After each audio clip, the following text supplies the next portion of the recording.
हरे कृष्णा। गीता के 9वें अध्याय में भगवान श्री कृष्ण कहते हैं, यत् करोषि यदश्नासि यज्जुहोषि ददासि यत् तपस्यसि कौन्तेय तत्कुरुष्व मदर्पणम।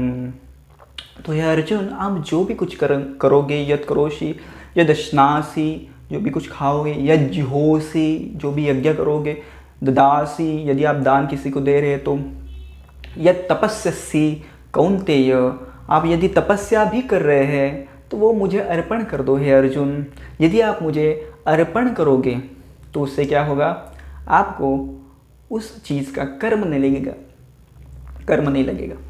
तो बेसिकली 3 प्रकार के कर्म होते हैं, कर्म, अकर्म और विकर्म। तो कर्म यानी अच्छे काम, विकर्म यानी the activities we are against the scriptures. तो शास्त्र के विरुद्ध जो काम है उसे विकर्म कहते हैं, अच्छे कामों को कर्म कहते हैं। तो आप यदि अच्छे काम करोगे तो अच्छे उसके फल मिलेंगे, बुरे काम करोगे तो बुरे फल मिलेंगे, राइट। पर अकर्म ऐसी चीज़ है, यदि आप वो करेंगे, अकर्म यानी कोई भी चीज़ को, कोई भी कर्म को भगवान को अर्पण कर देना, उसी की व्याख्या पूरे भगवद गीता में की गई है। भगवद गीता कर्मयोग के बारे में बार बार बताता है कि हे अर्जुन, आप काम करिए, कर्म करिए अपना, और जो भी रिजल्ट्स है, जो भी फल है, मुझे अर्पण कर दीजिए। उससे क्या होगा, आपको उसके बुरे अथवा अच्छे परिणाम भुगतने नहीं पड़ेंगे, राइट। तो अकर्म की व्याख्या भगवान ने की है। अकर्म करने को अर्जुन को बार बार कहा गया है। यत् करोषि यदश्नासि यज्जुहोषि ददासि यत् तपस्यसि कौन्तेय तत्कुरुष्व मदर्पणम। जो भी आप कुछ करेंगे मुझे अर्पण कर दो। तो समझने हेतु एक छोटी सी कहानी में बताऊंगा। एक बार की बात है, एक ब्राह्मण था, उसकी शादी हो गई और उसने इस कंसेप्ट को, अकर्म को, अपनी पत्नी को समझाने हेतु एक सिंपल वर्ड में बता दिया उसकी पत्नी को कि आपको अकर्म करना है, यानी क्या करना है, आप जो भी कुछ करेंगे केवल कह दो विष्णु अर्पणम, विष्णु अर्पणम, राइट। जैसे भगवान गीता में कहते हैं तत्कुरुष्व मदर्पणम। तो उसने अपनी पत्नी को बता दिया, भक्ति माने विष्णु अर्पणम।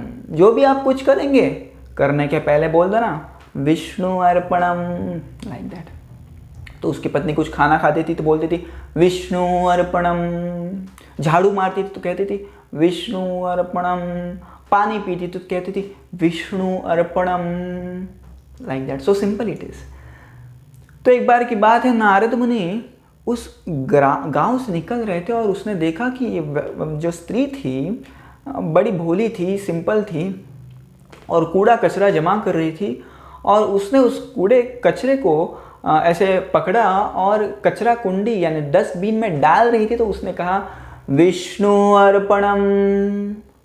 तो नारद मुनि को इतना गुस्सा आ गया। नारद मुनि ने सोचा कि भगवान विष्णु को अच्छी सी अच्छी चीजें पूरे जगत के लोग, पूरे ब्रह्मांड के लोग अर्पण करते हैं और ये स्त्री कचरा अर्पण कर रही है। What the hell is this.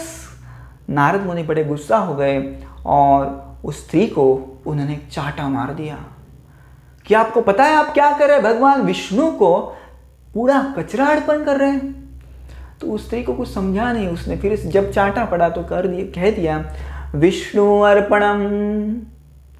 तो नारद मुनि और गुस्सा हो गए, दूसरे गाल पर भी एक चाटा मार दिया नारद मुनि ने। स्त्री ने कहा विष्णु अर्पणम। तो नारद मुनि सोचने लग गए, इस स्त्री को मैं तो नहीं समझा सकता। तो ऐसे ही बहुत दिन चले गए।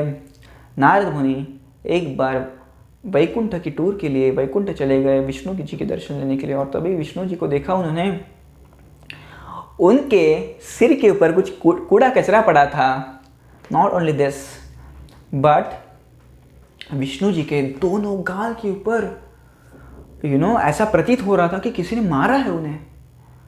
तो नारद जी बड़े गुस्सा हो गए और पूछा, भगवान आपके गाल पर किसी ने तमाचा मारा है? कौन है व्यक्ति, वो मुझे बता दीजिए। और भगवान बोले, कौन है व्यक्ति? आप मुझे पूछ रहे हैं? आपने ही ये काम कर दिया और आप मुझे पूछ रहे हैं कि वो व्यक्ति कौन है? अरे आपने ही तो मारा मुझे उस दिन। तो नारद मुनि ने कहा, भगवान ये मेरे से कैसे भूल हो गई, मैं क्यों आपको मारूंगा भगवान, आप तो हमारे दैवत है, मैं तो आपकी पूजा करता हूँ, प्रार्थना करता हूँ। तो भगवान विष्णु ने बताया कि जो वो स्त्री थी जो शुद्ध भाव से मुझे सारी चीज़ें अर्पण कर रही थी, तो जो भी वो अर्पण कर रही थी उस सारी चीज़ों का सेवन मैं कर रहा था। तो इस प्रकार से, इस यदि भावना से हम हमारी जो भी कर्म है यदि हम करेंगे वो अकर्म कैटेगरी में चला जाएगा, वो भक्ति कर्म करके गिना जाएगा, वो साधारण कर्म नहीं होगा। इसलिए अर्जुन ने युद्ध तो किया पर युद्ध भक्ति था, क्योंकि उसमें उसका खुद का कुछ भी हेतु नहीं था, वो भगवान के लिए कर रहा था। कृष्ण अर्पणम यत् करोषि यदस्नासि यत् जुहोसि ददासि यत् तपस्यसि कौन्तेय तत् कुरुष्व स्मर्दर्पणम्। यही वो व्याख्या है, भगवान करना चाहते हैं कि आप जो भी कुछ करेंगे वो मुझे अर्पण कर दीजिए। धन्यवाद। हरे कृष्ण।